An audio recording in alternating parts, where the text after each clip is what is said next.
ဖုန်းကဘာကြောင့်ဒီလောက်လေးလံပြီးထစ်နေရတာလဲဖုန်းတစ်ကြီးဝယ်ထားတာမှမကြသေးဘူးဘာကြောင့်အခုလိုမျိုးတောက်လျှောက်လေးလံပြီးထစ်နေရတာလဲ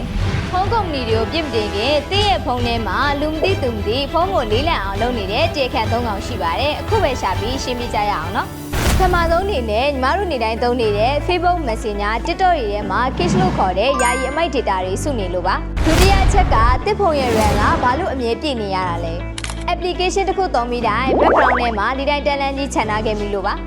Google Play Store ဒါမှမဟုတ် App Store တွေက Auto Update စနစ်ကိုဖွင့်ထားရင်လည်းနောက်ွယ်မှာအလိုလျောက် update တက်ပြီးဖုန်းကိုတအားလေးစေပါတယ်ဒါကြောင့်ဒါကိုအမြဲပိတ်ထားတင်ပါတယ်နောက်ဆုံးချက်ကတော့ဖုန်းကိုစောင့်ဝယ်ကလေးကဆက်ကိုတစ်ခါမှမနာပဲတောက်လျှောက်သုံးနေလို့ပါအဲ့ဒါကြောင့်တစ်ပတ်ကိုတစ်ချိန်လောက်တော့တင်းရဲ့ဖုန်းကို restart လုပ်ပေးတင်ပါတယ်ဒါမှ system က error တွေကိုသူ့ဘာသာရှင်းလင်းပြီးတော်တော်လက်လက်ပြန်ဖြစ်လာမှာပါ